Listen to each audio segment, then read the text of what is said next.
let's get into Matchday 15, shall we? You mean with the weak sauce team, Burnley, taking on Wolves? Yeah. Burnley are pretty weak sauce, man. Wolves, they won this one 1-0. It was a pretty cagey first half. Wolves kind of be gifted the lead as Burnley would be the architects of their own downfall. Yeah. It was bad, O'Shea man. would receive the ball from Trafford. Next ball was too strong for Sander Berge. Couldn't keep hold of it. Pressure from Mario Lemina, man. I will say I love that pressure from him that caused this error. And then, yeah, top of the box for Pablo Sarabia to pounce on. Plays it over to Cunha, who would find that Korean guy, man. Hee-Chan Wang. And he just casually puts it into the back of the net. I loved his composure in front of goal for this one. He took a second. So patient. Just like patient, looks up, looks down, looks up, looks down, slots it. And I'll be honest with you, man, he is such a good finisher. I don't think he's going to be at Wolves. Maybe even past January. I'd be surprised, but at least in the summer, I think someone will come in and buy him that needs a striker. Maybe he's playing fantastic, man. He's having the season of his life so far. He is, and it's fantastic. But I mean, Burnley, I don't even know. I'm running out of anything to say for them that is not, absolutely terrible, because they enjoyed majority of possession in this match. Could not create literally anything, and then literally gave the game to Wolves on a silver. Which they don't need any help. Wolves have been doing pretty well this season. They're sitting up in 13th place, man. 18 points. Couple wins in their last 5 games. Burnley. They were coming off a big win against Sheffield and came back down to earth real quick. Back to old habits die hard, I would say. Well, let's get to the big one that was on the 5th. That was Luton hosting Arsenal. I don't know if I'd call this the big one. This turned into a game, man. Yeah, I don't know if I'd call this the big one, but it was definitely the most exciting out of all the matches. Oh, I'm getting too excited and moving. It hurts. Yeah, don't do that. This was a game. I didn't expect it to go quite like this. I mean, credit to Luton, man. They put up a fight. And I'll be honest, the fight they put in this match, I think they deserve something from it. But they 100% deserved a point. They deserve something from this game. Let's go through the match first before we get into that. All right. Well, Arsenal, they would go up first through Gabby Martinelli. Fantastic quick through ball to Saka, who cuts it in for Gabby to finish in the 20th. He barely just got enough on it. Just barely got enough on it. Luton, though, they would equalize through a different Gabby Osho, who would head in a corner for Luton just 5 minutes later. Yeah, terrible marking on that one, too. He was wide open. Yeah, he was. And then another Gabby would score, the third one. Let's count him. Gabriel Jesus. This one of the religious variety. Yeah. With a lovely header, beautiful cross from that right back, Benny Blanco. Dude, I mean, fantastic through ball to play. What a chipped cross that was, too. Oh, it was. I love the ball from Saka, too, to play in Ben White, man. Yeah, it was the whole sequence of play. It was absolutely breathtaking. Halftime comes around. Arsenal are up 2-1. Luton, man, they came out flying in that second half. Another corner kick, and they get another goal, another header. A little bit of a howler, shall we say, from David Raya. Little bit. I think you're being nice. A little bit. He delays his run out to go punch the ball, and then literally it's like he's not expecting any defender or Luton player to get in front of him for this, and just goes straight out to go punch it instead of attacking the ball. And it's probably the easiest header that Adebayo's ever scored. So what gets me in this one is Adebayo jumps up for a header on this, and he jumps higher than David Raya jumps with his arms up. David Raya did not jump hardly at all. And Adebayo, man, he was soaring. He looked like Superman flying through the air to get to that ball. He did, but David Raya he was so slow to go to the ball. That should have been routine punch for him. It was an awful mistake. We've seen him struggle with them crosses, though, haven't we? Yep. And if I'm any team playing Arsenal for the rest of the season, I'm just literally dinking balls in left and right, trying to challenge him. So that would tie the game up at 2-2. And then Ross Barkley, man, would make it 3-2 in the 57th with a fantastic run, man, beating 2 Arsenal players. One of them was Odegaard, sits him down. I can't remember who the other one was, but he gives a little pass to Andros Townsend. I'm pretty sure it was Ben White as well. Plays a little pass to Andros Townsend. Townsend gives it back, and he kind of does a little shimmy to Ben White. And he kicks the ball right at David Raya, who, again, misses it. This isn't a miss, man. Again, this is sheer laziness. It goes right underneath the middle of him. Like, he could have dropped down to a knee and saved it. Instead, he goes to drop down onto his side, and the ball just goes whoop, right underneath him. So if I'm being completely honest, I was watching the replays. He could have not moved, and it would have hit his legs. Mm-hmm. But instead, he tries to drop down, so he moves his feet out of the way, and it just squeezes right underneath him. It's awful. Oh, it's completely awful. Terrible. Yeah. Absolutely terrible. Terrible. Arsenal, they would equalize through Waka Waka. Yeah. 60 million down the drain. Kai Havertz scores again. Lovely laugh from Gabriel Jesus. 3rd and 4 matches, man. It's on a roll. Yeah, so it was like a long ball up to Gabby Jesus, who did fantastic to hold off the defender. Lays it off for Havertz. He just has to tap her in. Tap her in. And then this is where it got interesting. So it's tied 3-3. That Havertz goal was a little bit later in the 60th, so they had a half hour to get their 4th goal, Arsenal, and they did through their 100 million man, Declan Rice, man. Yeah, Comes up big, 97th minute. 6 minutes of added time. They get a corner kick right before the 6 minutes was up. Or a free kick, sorry. And then, 25 seconds later, Odegaard gets the ball, plays in a wonderful pass. Completely weighted to Declan Rice. And I love the movement of Declan Rice on his header, too. He goes offsides, pulls the defenders back, comes back on sides right before Odegaard plays the ball. And, absolutely perfect header. It was amazing. And I know your groin wasn't pulled when this game happened. No, it wasn't. How much were you running around yelling for this one? Was it as much? Like over or under about as much as Declan Rice did when he scored this one? I was definitely under because he was hyped. I was probably honestly yelling more when Ross Barkley's goal went in anger. Yeah. I was in the car, so I couldn't exactly run around, but I was definitely screaming, and I had to pull over because I was no hands on the wheel. So, what a game, though! 97th minute winner. But let's get to the details of this game, though. There was a couple penalty shouts for Arsenal. There was a potential foul on Bukayo Saka, potential foul on Gabriel, an arm pull. VAR, they looked at an incident between Kivior and I can't remember the Luton player, but Kivior kind of went in for a shot, and then he kind of stepped onto the Luton player. I'm not sure if they were looking at a foul on Kivior, possible red card on Kivior. I don't. Honestly, I couldn't tell what they were looking at. I don't. For that one, I don't know. But let's talk about the other two. I mean, by what we've seen this season, I would say both the Saka incident and the Gabriel incident should have been penalty kicks. I don't understand also why Mikel Arteta was given a yellow at the end of the match. Because he was like a yard outside of his technical area, yet no Manchester City players received a yellow card for essentially like mobbing the ref in their last match. But anyways, let's go to the fouls. Gabriel, let's start with that one.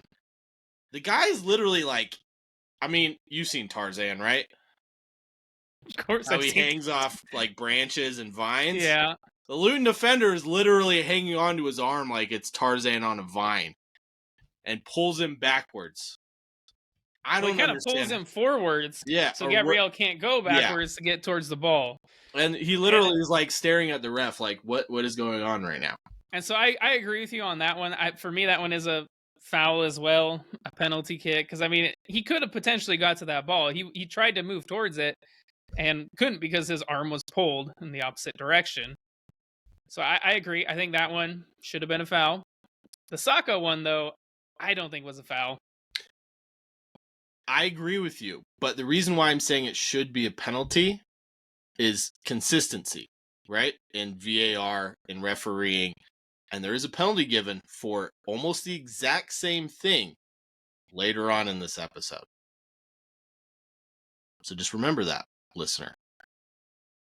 Saka bundled over after he plays the ball. So actually, what game is it? I remember it. We'll get into it when we get there, and we can revisit this episode. So I disagree with you on both of these. I disagree that Saka's was not a foul, but the other one you mentioned, I do point out. I make some points that yes, that one was a foul. But I guess we'll have to leave the listeners waiting. The viewers. Oh boy, you got to listen for the rest of the episode. Sucks for you. Oh man. Yeah, but I agree. The Mikel Arteta yellow card, man. That's the stupidest thing I've ever heard. If you can't celebrate a last minute winner, and now come on. And now he's suspended for the Aston Villa game. Like they're trying to kill the passion from the game. Like let the coaches have some passion. At least, like I get if he's running around. Way outside into the field, but he went down the touchline. He didn't go very far. No. He probably was out of his technical area, but I mean, you saw in the replays, some of his coaching staff pulled him back because they saw he probably was going to run to that corner flag to celebrate, but he didn't. Where is there a yellow card offense? That is my question.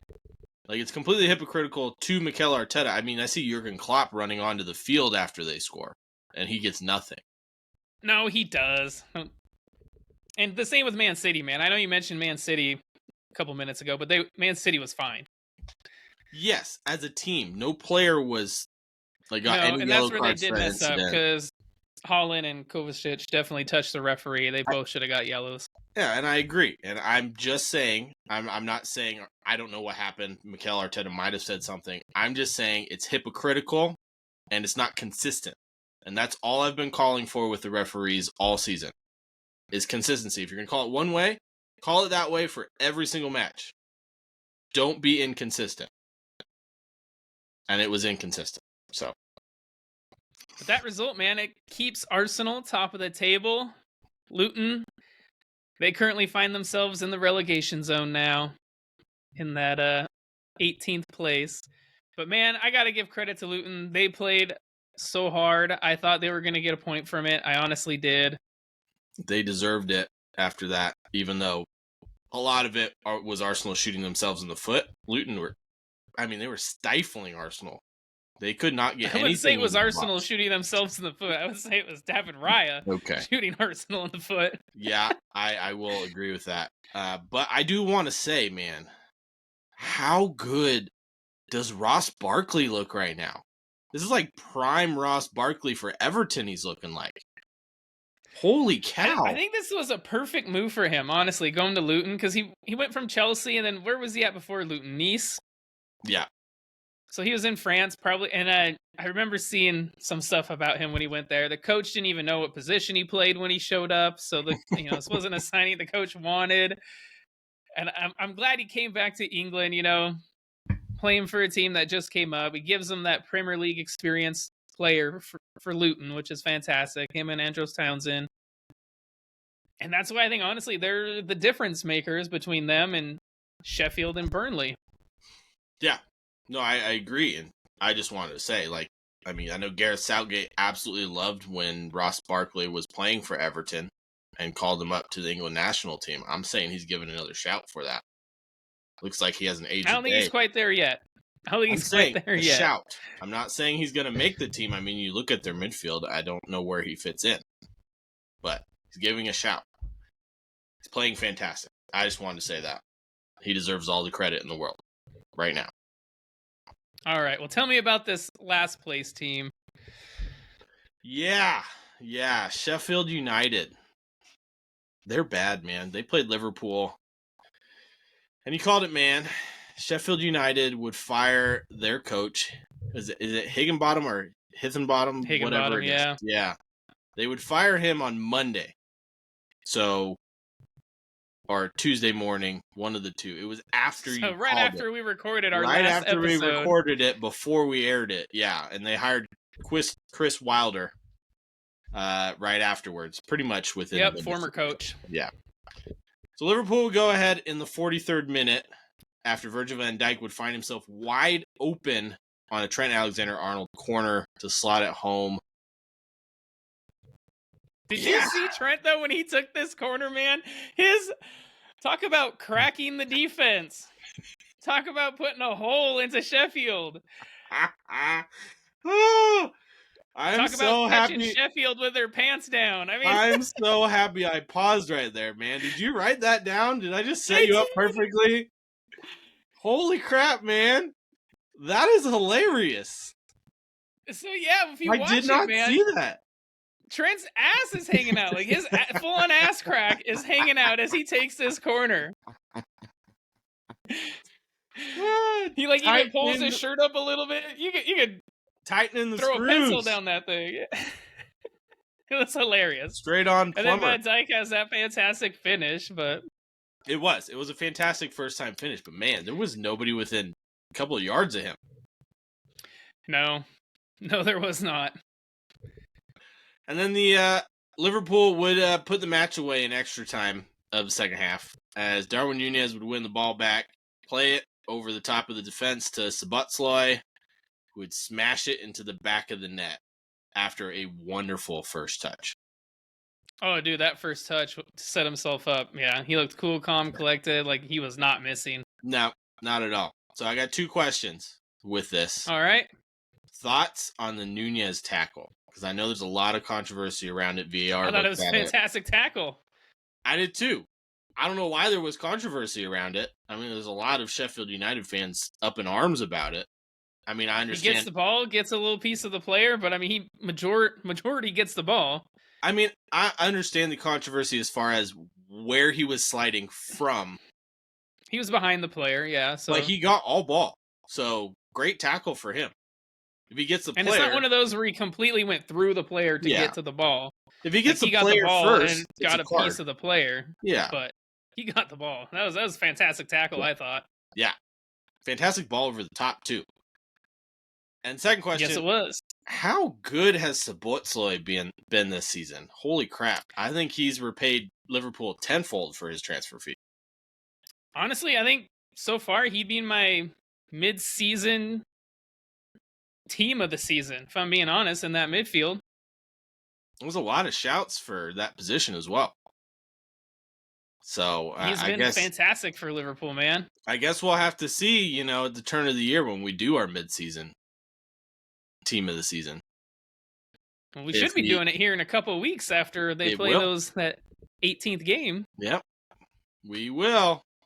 I guess that's coming up quick, right? Because they still have 4 match weeks before the end of the year, man. It's crazy. Well, looks like it'll be before the end of the year then. Should be right before Boxing Day. What a great Christmas. Hey. All right. Does Liverpool pose a greater threat to the title than Manchester City this season? No. Okay. Even with the form of Manchester City. Do you want an explanation? Right, I mean, don't get me wrong, Liverpool. I don't necessarily want one. I mean, you can give me one when we get to the Manchester City Aston Villa game. Well, I mean, I'll say this. Liverpool are title contenders. Are they a greater threat than treble-winning Manchester City? No. I mean, Man City, they're 6 points off. How many points were they off, though, last year? And they still came back to win it when they went 20-odd games, whatever it was, unbeaten. Yeah, I mean, it was, 8 at the end of the turn of the year, I believe. 8 points behind Arsenal, but it was just them. This season, I mean, we got a plethora of teams trying to be in that title contention talk. So. Oh, don't get me wrong. I definitely think whoever wins this year won't have as many points as as previous years, just because you're right, the competition is a lot more fierce right now with Villa, Liverpool, Spurs at the beginning. Somehow Manchester United are right there as well. So Newcastle, I mean, there's lots of good teams. Yeah. But I still think City are, I mean, honestly, they're probably still favorites to win the title. Well, yeah, I mean, we'll get into it when we get into the City game, but I mean, even Pep has already said we're going to win the title this year. So, well, we'll talk about City more when we get to them. Let's move on to this next one. Let's go to a game where a team played like Manchester City and another one played like Sheffield United. We had Fulham against Nottingham Forest, and Fulham won. Nottingham, Sheffield. Yeah. Sheffield Forest. I don't know. 5-0 Fulham beat Forest. And this one, man, I don't know what's going on. I don't know what's going on with Nottingham Forest, man, but Fulham would take the lead in the 30th minute as Alexander Iwobi would put Fulham into the lead after a wonderful passage of play. Fantastic ball from Willian and a great counterattack. Oh, dude, that counterattack. It was top of their 18 to the back of the net and just a few passes. Mm-hmm. Tom Kearney had a fantastic touch, man, to get away from the opposition. It was beauty. Chef's kiss. Mwah. Mwah. The way he took that ball just to get around the defender. He plays it out to Willian.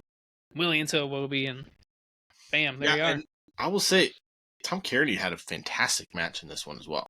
I love him as a midfielder. Like, whenever he doesn't start, I'm like, damn, where's Kearney at? Right? Like, I've been watching him since last year. It's when I picked up on him. I was like, ooh, he's a good little player, that Tom Kearney.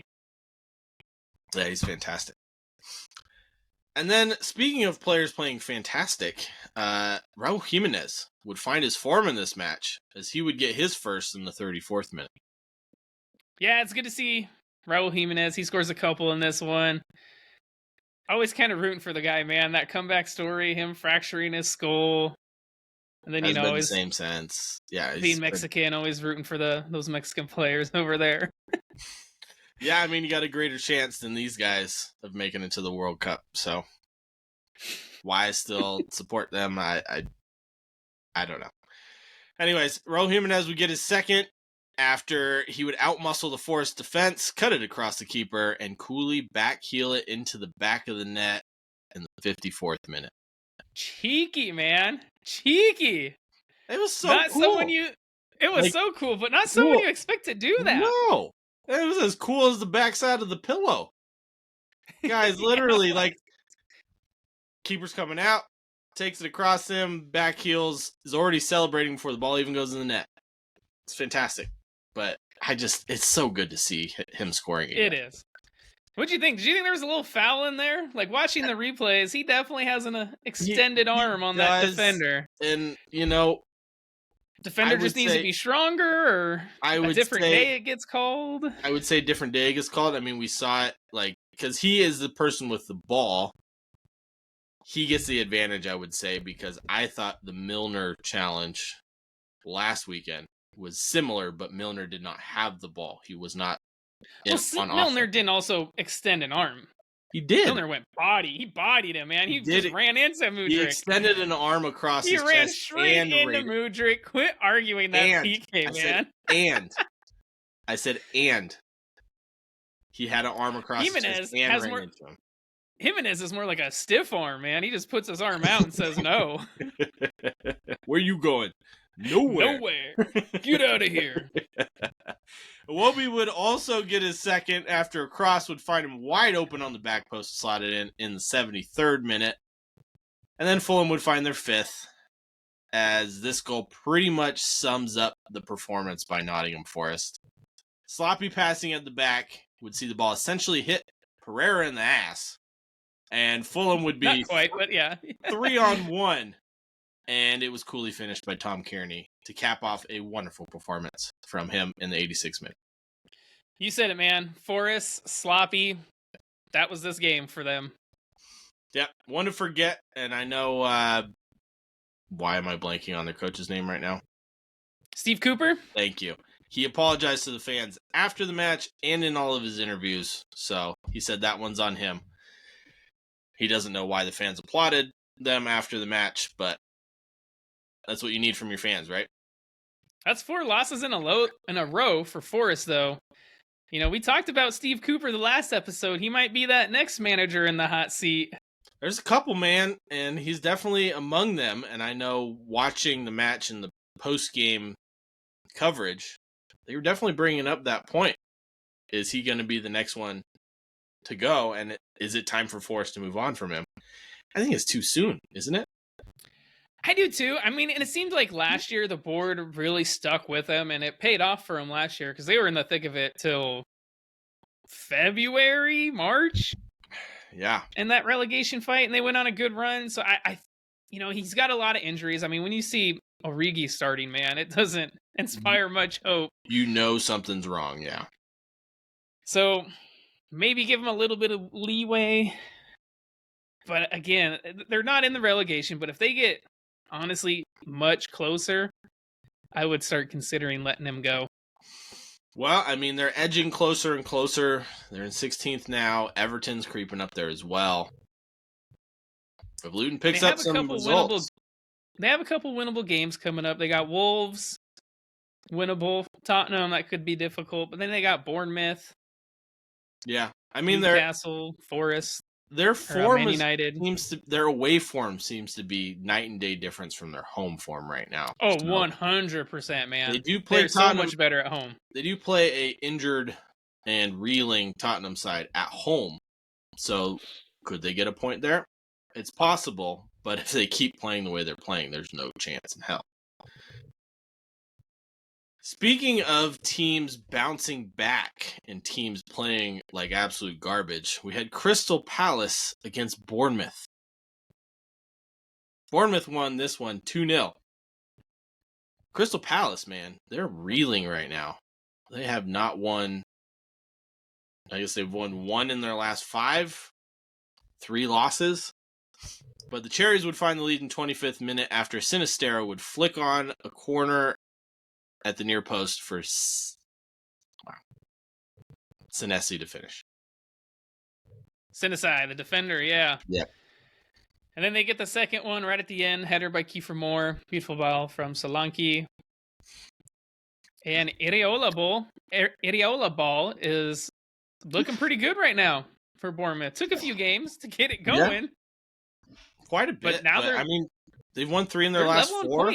They're level on points with Palace now. Yeah. And the way they're playing, especially away from home, if I'm a Bournemouth fan, man, I'm over the moon right now. I mean, Selhurst Park is not an easy place to go, let alone shut out Crystal Palace, who were also booed at halftime.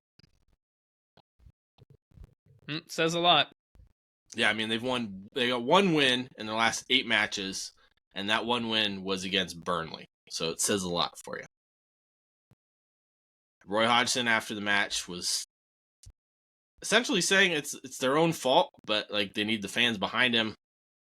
They don't need him to boo him at halftime because, I mean, they expect a lot of quality because they were spoiled last season. Do you believe that? No. No. These are not my words. These are Roy Hodgson's words. Those are stupid words from Roy Hodgson. I'd be pissed. Is he going senile? Last year, it's the same damn squad. Is he going senile?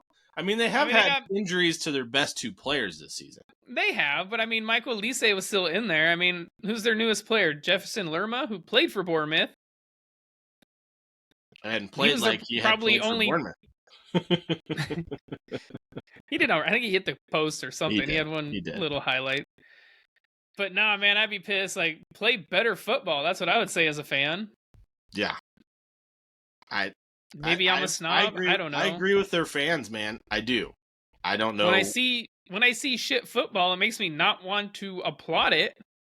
Especially if you're paying good money for it at a place that should be difficult to play for most teams. All right. Speaking of places that's difficult to play for most teams, let's go to the Amex, where we had Brighton against Brentford. And Brighton get a massive win over Brentford, winning 2-1. Brentford would take the lead after Janelt would be brought down in the box after beating Van Hecke. Van Hecke, yep. What do you think of this one? Soft one. Yeah. Kind of like he sticks an arm out across him, and then he just goes down. Like, don't get me wrong, if he wanted to stay up and fight through that arm, he could have. Yeah. But it was just an arm. He didn't grab him. You know, watching it live first time, I thought, oh yeah, that's a definite foul.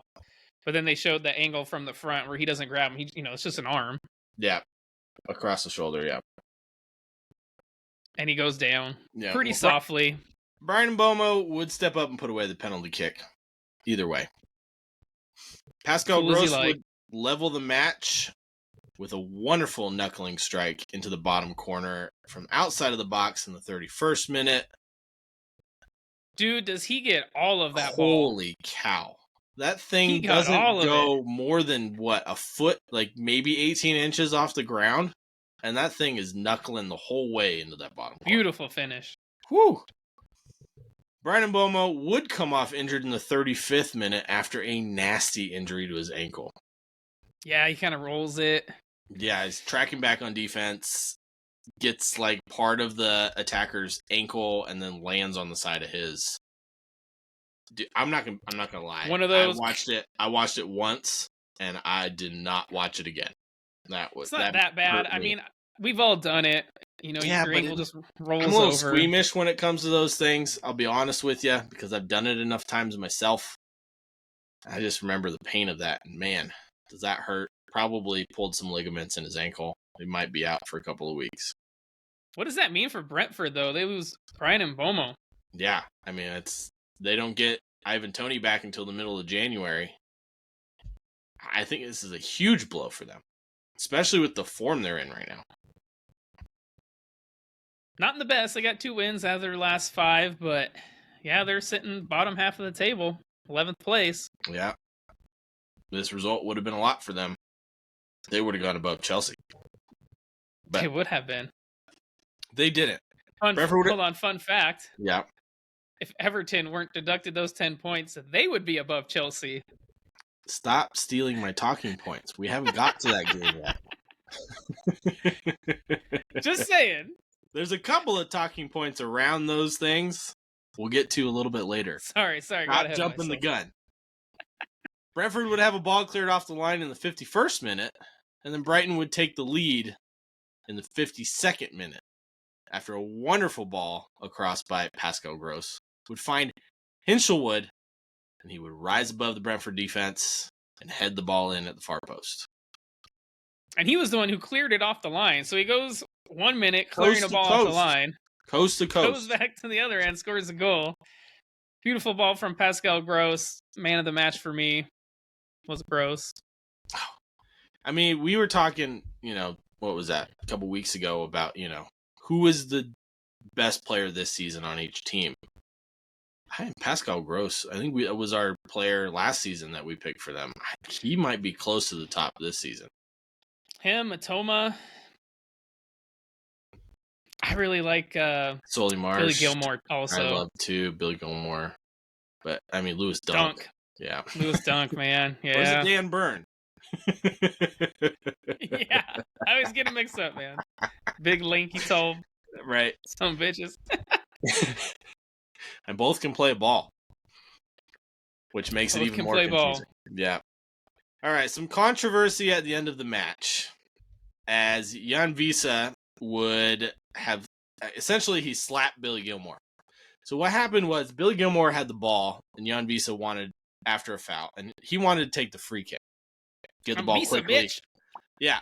So he goes to take the ball from Gilmore, and Gilmore pulls it away from him, and then he just straight up slaps him across the chin. Both players would get a yellow card after this. So I missed this one, man. I must have been up doing something. I did not see this, so... I mean, you can't slap someone in the face. That's obviously a no-no. That should be a red card. Violent conduct, just striking anyone on the face. But as we've seen this season, you can throw elbows to the side of a player's head. You can do whatever you want, man. And yeah, as long as you don't knock the player down,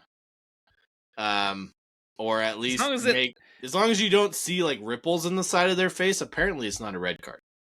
I mean, I don't know. Did Gilmore go down clutching his face, playing that hole? No, he just yelled at the ref saying he hit There you me in go. the That's face. why. So, there you go. All right. Speaking of Billy Gilmore's former team, we had Manchester United against Chelsea. Oh. Yes. In a match that, pretty much we thought was going to be a snooze fest. It was not. I watched this game. Yes. This was a fun one. United would win 2-1, but Enzo Fernandez would concede a penalty early in this one as he was judged to have brought down Antony after he played the ball away. And this is the incident I was talking about that is very similar to the Bukayo Saka. It is not similar at all. Not similar at all. No, it's not. What I will say before we get into it, again, great process by VAR. Stop the play. Sent the ref over to look at it. And he made the decision. Not VAR. He made the decision. Although sound bites later on might negate what I just said. But yeah, I don't see the difference between these two. Both were after the ball was played. Let me finish, and then you can explain to me why it's different. I'll tell you why you're wrong. Yeah, pretty much. Because Saka was taken out. I mean, literally at the ankles. And no, it wasn't. For me, Enzo is a bad tackle by Enzo. It's a little bit sooner after the ball was played than the Saka one. But it just looks like he steps on him. Like on accident. All right. Go ahead. All right, so I'm going to disprove pretty much everything you just said. So everyone listening, just hope you didn't listen for the last 15 seconds. So here's what happened. The Saka one, he plays the ball. The defender is standing there, and they collide into each other. There is no stepping on any foot. There is no stepping on any ankle. In this one, Enzo goes to get the ball from Antony, and Antony plays it and then steps on Enzo. There's a step. He steps on the top of his foot. There was no step on Saka. Saka plays the ball, and he collides into a defender. The defender didn't move towards him or the ball. He was standing still.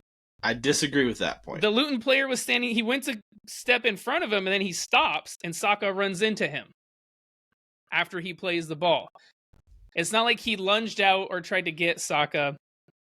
Saka ran into him. That's how I see it. He ran into him. The defender did not run into Saka. Whereas this one, Enzo is reaching, and he steps onto Antony. So that's a huge difference. They're not the same at all, man. So what I saw in the Arsenal game, and I'm trying not to be biased at all on this one, is that the Luton defender went to block the ball that Saka played across and took him out at the legs. He did not. He did not try to block the ball across. He tried to block him from dribbling towards goal, and Saka played the ball. But what do you guys think? Let us know on our Instagram, Facebook. Make sure you guys join our Facebook group at Brews and Banter FC. Get in on the Instagram. We're posting lots of videos. You can see Redbeard's crazy predictions that he got mostly right, if I'm being honest. And some people said, I know nothing about football. I'm just saying. This was the one game you probably got wrong, was this Man United-Chelsea game. You said Chelsea would win. This one and the Newcastle one. Those were the big ones that I got wrong. But I got almost everything else right. I'm just saying. You did. You did a fantastic job. I'll give you credit for that, man. But yeah. But we'll talk. Let's get back to this one. United, man, they looked fantastic for the first. We're not even done with the penalty kick yet, because Bruno steps up and has it saved by Robert Sanchez. I forgot about the actual penalty kick. I mean, it was not a great penalty from Bruno. No, not at all. Great save by Robert Sanchez. I mean, I haven't seen him make a save like that all season, so good for him. McTominay, though, the Scottish Ronaldo would we were close. Yeah. would put United ahead after reacting first to Maguire's block shot in the 19th minute. Puts it away nice and coolly. I mean, this guy's been clutch for United this season. He's a box-to-box midfielder, man. They've been playing him as a defensive midfielder. Yeah, it's weird. Get him playing box-to-box, and apparently he's like Granit Xhaka reborn. Anyways, Cole Palmer would level the match after coolly passing his shot into the bottom corner. And man, what a sequence of play from him. What a talent Chelsea have on their hands. He is a fantastic player, but I do feel like honestly, besides the goal, could you tell Cole Palmer was on the field? I mean, a little bit, but then again, I mean, besides the blue shirts running around, could you tell that 90% of the Chelsea players were on the field? Their passes didn't even go to the blue shirts. Fair. So this game was so irritating for me in that aspect. Yeah. The sloppy passing was just I feel like I was watching a high school game, honestly. Just sloppy pass after sloppy pass. A Nations League match. Yeah, something just not Premier League quality, that's for sure. 5th tier, maybe. But United would retake the lead through the Scottish Ronaldo, as he would grab his brace in the 69th minute after Garnacho would play a wonderful cross in for him to find at that far post. And honestly, it could have been any one of him, Højlund, and I think it was Maguire at the far post. I'm not sure. But there was 3 players there and no Chelsea players. Yeah. I mean, Chelsea, again, who was their best player this game? Tough to tell. They all looked pretty bad. I will say for Man United, Garnacho looked good. Mm-hmm. I thought Antony didn't look bad. I think Ten Hag made the right choice dropping Rashford. I will admit it because, I will give credit where credit is due. I think this is probably one of Antony's best matches in a United shirt. He played very well. So, I mean, United played well, yeah.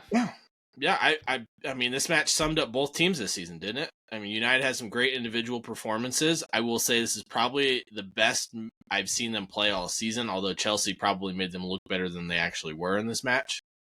Disagree. Man United against Galatasaray was the best I've seen them play this season. I meant in the Premier League, but okay, you are correct. In the Premier League. You are correct on that one. That was a fantastic match. And then Chelsea. They could not put the ball in the net. Their passing was inconsistent. Defensively, they gave up too many chances, and they were disjointed defensively. I mean, Disasi was all over the place. Chelsea wins, Chelsea loses. Then they draw, then they maybe win, maybe good, lose. Sometimes maybe shit. Which explains why they're literally mid-table this season. Maybe that's why. Maybe it has to do with buying unproven young talent. A lot of raw talent. Almost no leadership in the team. Doesn't have a spine. Yeah, they missed Conor Gallagher. It looks like, that's for sure. They did, and it's a shame because he's having a fantastic season for his team. He might be their best player. Who knows? I agree. It's hard to tell with that Chelsea team. It is. And honestly, I give a shout to Raheem Sterling. He was not very effective in this match, as he hasn't been in any match he's played Manchester United, as he's played him, I think, about 25 times, and he hasn't scored a single goal. 25 games against Manchester United, has never scored a goal against him. Yeah, and he pretty much disappears. Wild. He pretty much disappears in every match. But against 25 United. Times? It's a lot. Even playing for Man City for all those years, and he's still never scored against Manchester United. Liverpool sides he played in. It's I don't crazy. think he was ever part of a great Liverpool side, but great Liverpool attack. Maybe not a great side altogether, but I mean, you think of Sadio Mane, Raheem Sterling, and Luis Suarez. That's a great front line. So was Sadio Mane there at the same time as Raheem Sterling? I believe it was one season, but you can look it up later.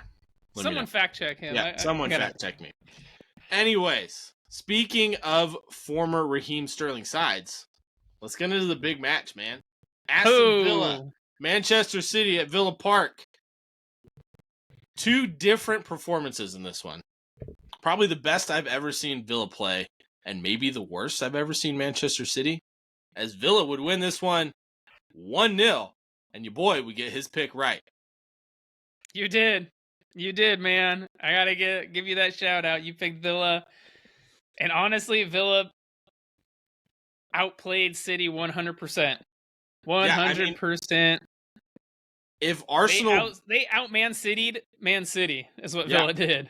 I mean, let's go with some just basic stats. Villa would be the first team to ever register 13 shots in a half against any Pep Guardiola side ever. That's wild. Ever. Douglas Luiz would think he put them in front after heading in a cross from Ligne. Unfortunately, he was marginally offside. Villa would battle in the second half. Honestly, they swarmed Manchester City. It was like they couldn't do anything. They had 2 shots on target, and it was in the first half, and it was both from the same sequence of play from Erling Haaland and 2 fantastic saves from Emi Martinez. Yeah, especially that second one, that header. I thought for sure that was going in. I did too. I saw him get how up there. He came all the way across his goal to palm that. Like he was even reaching back. Yeah, he was reaching back to grab it out of the goal. When I was watching Fantastic it live, save. When I watched it live, I was like, there has to be a call for goal line technology on this one. There has to be, because that thing looked marginal. Great save by him, but. Yeah, Villa would finally find the breakthrough in the 73rd minute as Leon Bailey, who was playing himself off the park in that match, would catch City on the break, and his shot would take a massive deflection off Ruben Diaz's foot and loop over Ederson. But honestly, in this match, that was more than Villa deserved. Oh, 100%, man. I mean, Villa, they were like a pack of wolves. Every time a City player would get in there, they would just 2, 3 of them just swarming. And like I said, they out-City'd Man City, controlled the possession of the game, dominated the flow of it, especially that first half, man. Like you said, besides those 2 chances, I don't think Emi Martinez touched the ball. That's how dominating Aston Villa were. Those were their only 2 shots, and their only 2 shots on target in the entire match, which is nuts to me. Absolutely nuts for this Aston Villa side to do that at Villa Park. And they play Arsenal at the weekend, which we'll get into later, without Mikel Arteta. On the sideline, yeah. Spoiler alert. Anyways, after a wonderful passage of play, Douglas Luiz would clatter a curling effort off the post in the 84th minute, and even I thought that ball was going in, and he started celebrating before the ball even hit the post. What a shot that was, and it pretty much summed up his day. Inches away from this being an absolute blowout against Manchester City. I mean, Douglas Luiz had a fantastic game. So did Boubacar Kamara, Bailey, John McGinn, even Luca Digne, man. He was getting down that flank, pushing Kyle Walker back. Just that whole Villa squad looked good. For me... And Konsa, too. Konsa was everywhere. For me, what I didn't like was Bernardo Silva's positioning for Man City. Especially in that first half, man. He was too far out on that wing, and he needs to be in the middle of the park where he can dictate what Man City do and their flow. And I think they're better when he is doing that versus being kind of stuck out on a wing. And I did notice in the second half he started to drift in more. But yeah, hard to pick a positive. Ederson had some nice saves. Yeah, he did. I mean, it's Emery's first win ever against Pep. Villa Park was rocking. Like, I swear sometimes the camera was shaking. Yeah, it was. They were hyped there at Villa Park, man. Villa now jump into third. 2 points ahead of City, 4 points off of the top of the table. Again, they play an Arteta-less Arsenal on the weekend. 14 straight wins at home. And City haven't won away from Manchester since September, where they beat Manchester United at Old Trafford. When are we going to talk about their lack of depth this season? Well, I mean, think about the players they lost. They really only lost 3. 4 for this match. Doku, for this Bruyne, match. Grealish, and Rodri. Well, I'm going to talk about overall. Because, I mean, if you want to talk about depth and you want to talk about injuries... Sure. Let's talk about the 3 players that they lost, right? It's Cole Gundogan, Cole Palmer, and... Mahrez. Did they lose so they brought else? Doku in to kind of replace Mahrez. Palmer left. They brought in Kovacic and Nunez, I guess for Gundogan and for the injured De Bruyne. Yeah. I did think it was interesting that neither Nunez or Kovacic started this game. I said he started Rico Lewis. Yeah, which is why I'm bringing up lack of depth right now, because not even their 2 summer signings, 2 of the 3 were on the field. Like, this is a perfect Doku was out opportunity. injured. And then, of course, Rodri, man. Sorry. Rodri is the big miss, I think. Is he more important to the City team than De Bruyne is? I want to say no, but the stats show otherwise. They lose when he is not in that team. And they lost a Champions League final to Chelsea when he didn't start a game. Mm-hmm.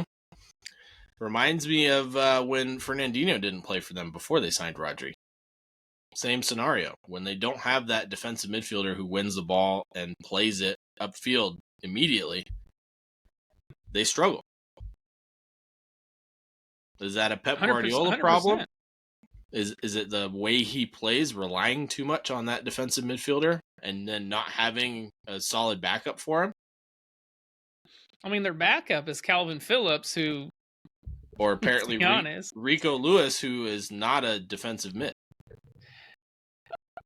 I mean, Rico Lewis wasn't even really playing defensive mid. It was more Akanji or John Stones going up into that midfield. Yeah, and I know at halftime they kind of switched, right? First half, Stones was playing more in that role.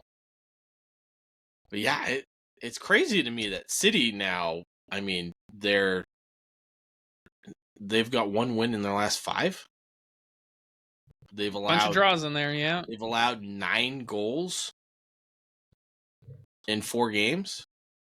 That's very much unlike City, especially for honestly. Your prediction at the beginning of the season, like who scores on this Manchester City defense? That's what I was about to say. When you look at their defense, on paper, I mean, John Stones, Kyle Walker, Akanji, Ruben Diaz, Nathan Ake, Gavardio. I mean, those are all class defenders, man. Yeah, but I mean, Gvardiol's been playing on that left side pretty much all season as a left back. Do you think they go in for a left back here in January? I think so. A real fullback? I think so, and I think they try to provide more cover for Rodri as well. I think Manchester City probably spend real big here in January, especially knowing that at the beginning of next season is when their trial is going to be for their 115 charges for financial fair play. So they might as well sign him now. I saw that. It's not going to start. We won't know anything until the end of next year. Yeah, it's ridiculous. I understand, right? Because they're accusing them, info. So you have to have concrete evidence to bring any charges against them. I get it. Yep, they're gathering all their another story for another day. But how do you feel? I know I mentioned it earlier. How do you feel about Pep claiming they'll win a 4th in a row before this match even started? So honestly, when we've heard these Pep comments, he usually doesn't say stuff like this. Yeah. Which is why he'll usually say, "Oh no, we like our chances," or take it whoever, one game Liverpool, at a time, Arsenal, blah, blah, blah. they're a tough team. They could win it. I think maybe he said it because his players might need to hear it. It's possible. It came out a little cocky to me. Like it did. I mean, it's 100% a very full of himself comment to make. But again, this isn't like him. He usually doesn't make these kinds of comments, I feel like. He's usually more gives credit to his opposition versus not, no, we're going to win it or saying things like that. But maybe it's what his players need to hear. That's the only, honestly, explanation I could give it. Yeah, it was just unusual to me. But, I mean... Again, like I said, it's because he doesn't usually say things like that. So it is unusual. Yeah, I mean... You see what they did last season, right? It's really the last 14 games that really matter, right? They're only 6 points off the lead, so I'm not going to say it's City in crisis mode right now, because I mean, they're still up there. I think I heard a stat where they're only like 1 or 2 points from where they were at this point last season, but they had like a 6 to 8 point gap between them and the top at Arsenal. This season, it's only 6 points, which is only 2 matches. But I think what is the most telling is that Tottenham and United are only 3 points back. And we've been talking about how terrible Manchester United have been. But they're only 3 points back of Manchester City. This makes no sense.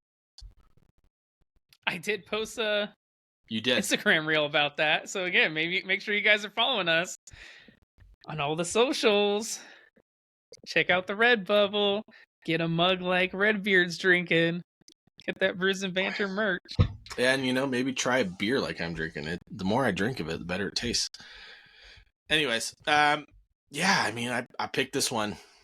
I was very happy about it. But I was surprised at how well Aston Villa played in this match. And how well they stifled them. Which makes me scared as an Arsenal fan. For an Arteta-less. They play. Yeah, but we'll get into that in a little bit. Next up, we go to Goodison Park. As we had Everton against Newcastle, and we both thought, Newcastle has this injured squad, kind of a makeshift squad. They've been playing well and squeaking out wins. We thought, okay, Newcastle will win this one, but they got blown out in this one, 3-0 by Everton. As Everton they goes beat Manchester United, Chelsea, tied PSG, so one would think, but no, Everton came to play, man. Yeah, getting out of the relegation zone, even though they've been docked 10 points. I mean, Everton, they scored 3 late goals in this game. Dwight McNeil in the 79th, Abdoulaye Doucouré in the 86th, and then Beto in the 96th. Honestly, the commentator said it. Kieran Trippier was Everton's best player in the second half. Because he was, man. He would gift Everton the first goal.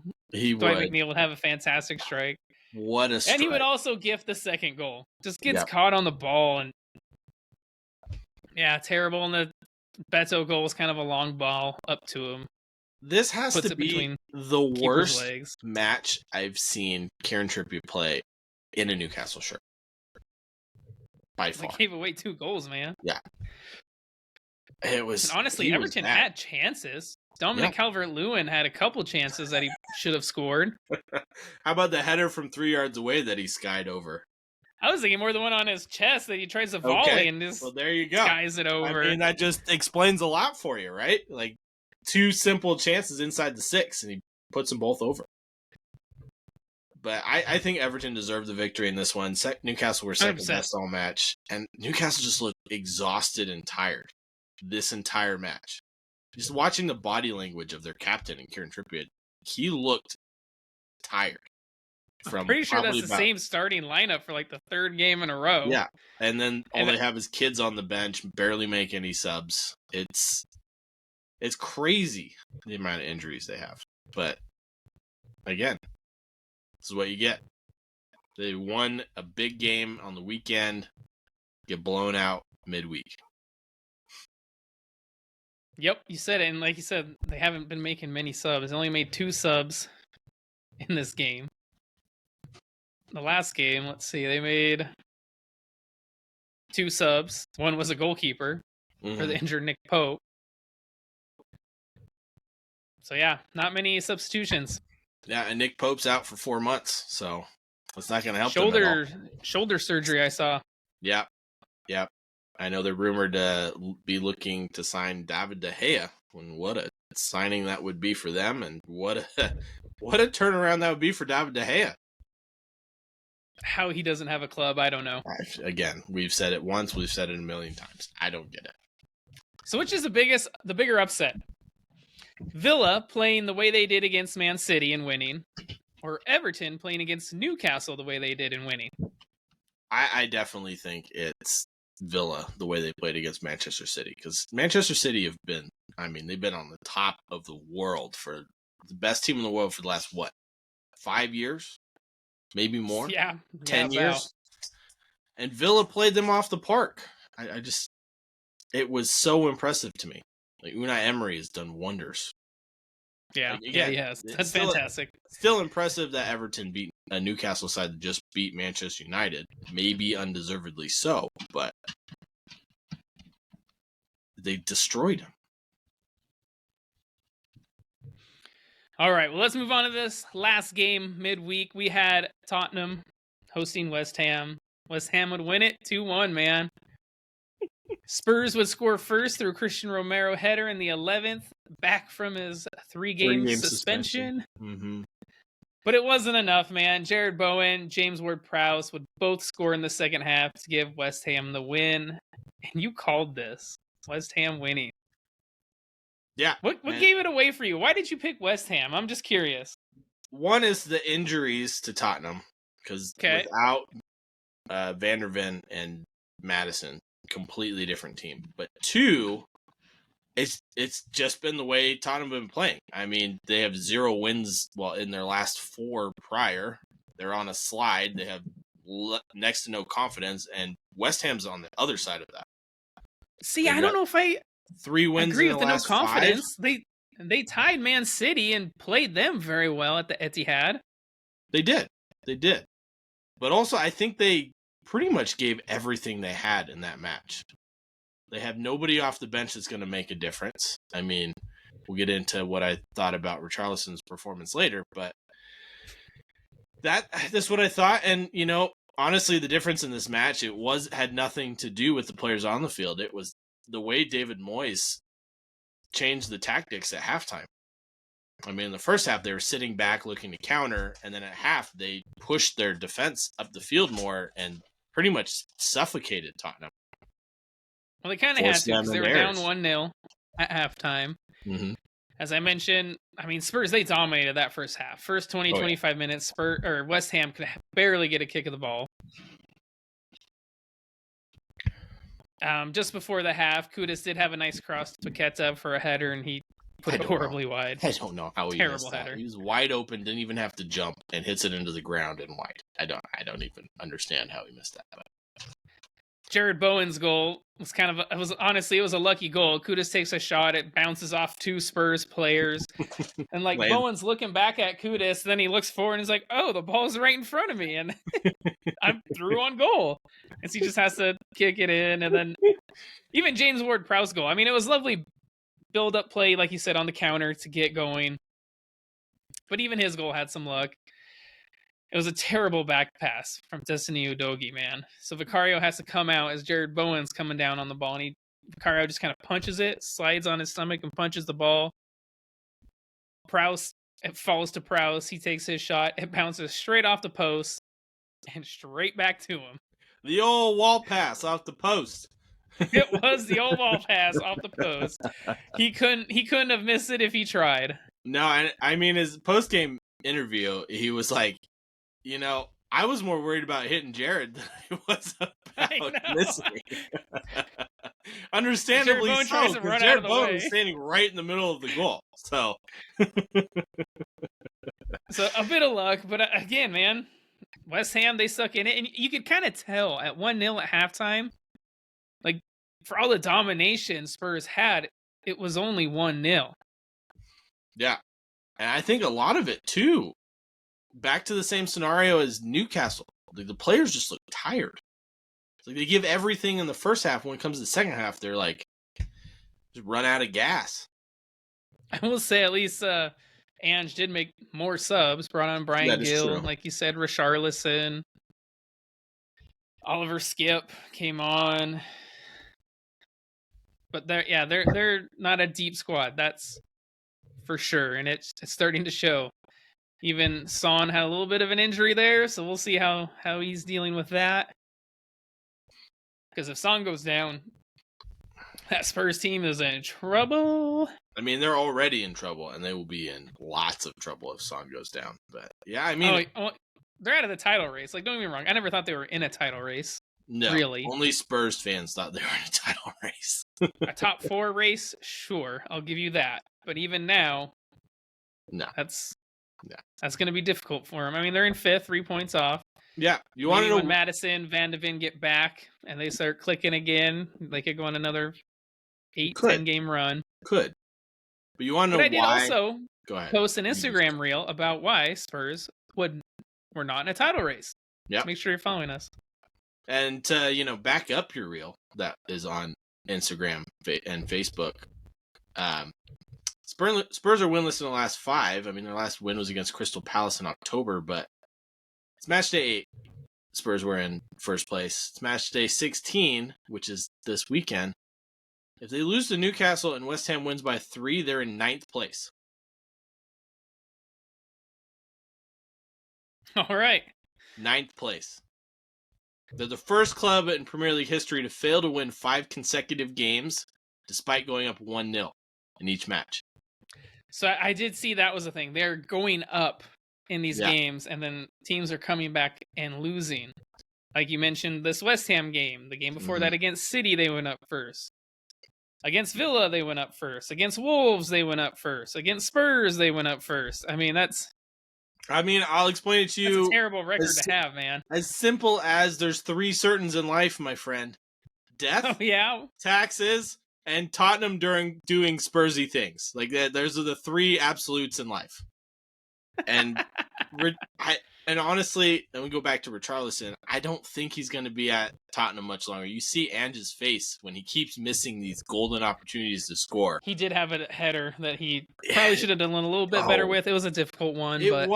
But it's just the chances he has. He's got simple chances, misses most of them. He scored a couple. Did you hear awful. He has not scored a goal for Tottenham with his foot? Yep. They've all been headers. Yeah. And I mean, 2 or 3 he has. Ange's face whenever he misses tells the tale, and I think he belongs in a bottom of the table side. As you think of Rafinha, I think of Richarlison. So, which was also in a reel. Just saying. There you go. All right, man. Well, let's get to our Matchday 16 preview predictions. Let's get through these pretty quick here. Yeah, and you guys have been listening to us for a long time. So, we got 4 more of these in Champions League before the end of the year. So a lot of action to come up. But we start the weekend off with Liverpool playing in their favorite time slot against Crystal Palace. Did you see that?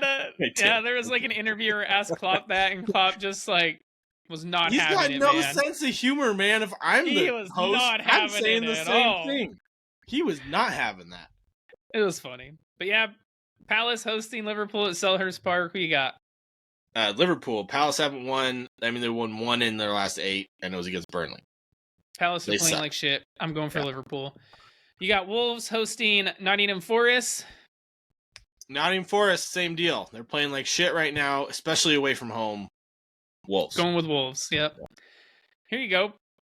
Burnley travel to the Amex to take on Brighton. It's like a broken record, man. Burnley suck. Brighton just won their first match in a while. Brighton win again. I agree. Oh, man. Another one. Broken record. Sheffield United against Brentford. Brentford might be without Brian Mbomo. Who you got? Brentford, man. Sheffield suck. All right. Let's get to the difficult one, all right? Okay. Manchester United hosts Bournemouth. Yes. And the way that United have been playing and the way that Bournemouth have been playing, I know I might have been riding my luck this week. I'm going with Bournemouth. I'm going with Bournemouth. I'm going with United, man. Somehow they are just winning. They are. They're just winning. Bournemouth, the way they've been playing has been so good, especially for Bournemouth. Don't get me wrong. Bournemouth are playing better football than Manchester United, which is a weird thing to say. But Man United are winning, man. Yep. They're just winning games. Mm-hmm. And then the big one. Yeah. Villa hosting Arsenal. I want to say Villa, but my heart is going to speak louder than my brain, and I'm going to go with Arsenal. But I think Villa are going to be a tough nut to crack in this one. I think they will be tough as well, but I think they just put a lot on that field against Man City. So we'll see. I'm also going... My brain wants to pick draw, but I'm going with Arsenal. Like you said, my heart. All right. Best case scenario for Manchester City, or worst case, they go to Kenilworth Road and play Luton Town. Who you got? City. The way Luton have been playing at home, and the way Manchester City have been playing without Rodri, I'm going to draw. Ooh, a draw? Yep. Again, riding the luck. All right, Fulham, London Derby. Fulham against West Ham. Who you got? This is a little bit tougher, man. Yeah, I mean, Fulham winning 5-0. West Ham in hot form. Both teams draw. Sitting around. Yeah, draw. I'm going to go West Ham. Okay. I think they're going to win by a couple, maybe give Spurs a fright before their kickoff of maybe they could drop down to 9th. Well, how about Everton? They host Chelsea at Goodison Park. Who you got? Well, the way Chelsea have been playing, I'm going to pick Everton because at home, they're a different squad than they are away. Chelsea are awful away from home. Chelsea are awful, but they lose and they win. They lose and they win, and they lost their last game.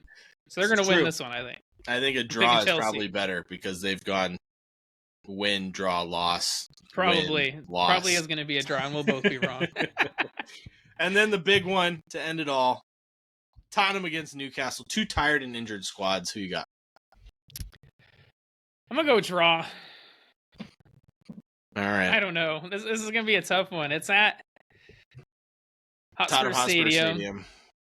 And that's the only reason I picked Tottenham is because they're at home.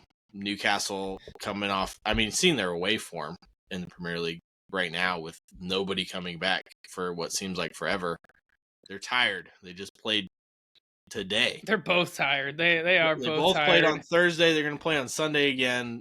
They got the late kickoff at least, so they get like a couple hours of extra rest. But yeah, I'm going to go Tottenham just because I think Heung-min Son will come back. If he doesn't, that'll change my pick. I would go with you with the draw if he's not there. Newcastle just seem to do well against those top teams. So they're definitely missing Nick Pope, though. They are. And so that, again, I'm going draw. Kind of bowing out. But because that big game, Spurs and Newcastle, let's do our Spurs-Newcastle combined 11. And, of course, we are keeping out the injured players because there are a lot of them. I had to change some of my picks, so yes. All right, so I'll go first. My goalkeeper is Vicario. My right back, pretty obvious, Kieran Trippier. My 2 center backs, Jamal Lascelles and Fabian Schär. My left back, Destiny Udogie, man. Good pick. My 3 in midfield, I did a 4-3-3 in case you're wondering. My 3 in midfield is Bruno Guimaraes, Yves Bissouma, and Joelinton.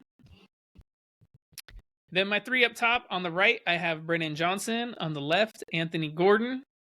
And my striker is Son Heung-min. I was interested with your formation because you left out one Newcastle striker. I did have to leave him out. I debated between him and Son, or even, honestly, Almiron. Yeah. And Brennan Johnson. I just love Brennan Johnson, man. I think he's so quick. He's an exciting young player. Honestly, I kind of wish Arsenal would have signed him because he can play all along the 3, man. Left, right, striker, wherever you want him. Yeah, but, Arsenal got all their homegrown players in Reece Nelson, Emile Smith-Rowe, Eddie Nketiah. They didn't need a player like him. What have they done this season?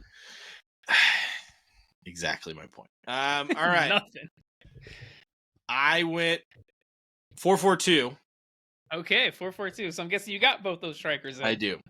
And because Nick Pope has been ruled out for 4 months, I held out and I had him on there, but I had changed it to Vicario, which honestly, it was still, even with a healthy Nick Pope, hard to choose between the 2. It was. Not for me. Vicario's Trippier is my right back. I don't know how you didn't pick Christian Romero as a center back over Jamal Lascelles. I don't understand that pick at all. Lascelles has barely played for Newcastle in the last 3 years. Playing fantastic right now. He is, but so is Romero, except for a couple of rash decisions. I think I have a vendetta against Romero. Yeah, I understand because I have. He's not a terrible player. Don't get me wrong. He won the World Cup with Argentina, but I just don't care for him. I understand because I don't either, but I cannot pick him. I cannot pick Lascelles over him. That's my neutral thought over my hatred of Tottenham. On the left back, I went the opposite of you, and a guy that last episode we harped on. I went with Livramento as my left back. He's been on fire this season. I love watching. Harped on or spoke highly of? Both. The same thing. Oh, we spoke pretty highly of. Yeah, we did. I've been talking about him since last calendar year. So, midfield, Bruno Guimaraes and Joelinton. Right wing, Miguel Almiron. Because the way that you love Brennan Johnson, I love watching Miggy Almiron. Seeing him start for Atlanta United and then go to Newcastle and kill it. It is so fun to watch. Took him a few seasons, but he finally did. Left wing, Anthony Gordon. He's on fire right now. And strikers, Heung-min Son and Alexander Isak. I like it. Yeah. I debated between Son and Isak or how to fit him in, and nope, didn't want to. It's fair. Got to be different somehow. And Bissouma is a hard one to leave out, so I get it. I've been liking the way he's played, Bissouma, so I had to put him in. That brings us to the end of this episode. We hope you guys enjoyed it. Don't forget to check us out on all of our socials to keep the Brews and Banter FC party going. Check out our Instagram, Facebook, join our Facebook group. Don't forget to check out the Redbubble account, get the Brews and Banter merch. Help us keep doing this because we appreciate it. And on that note, we love you guys. Thank you so much. As always, cheers.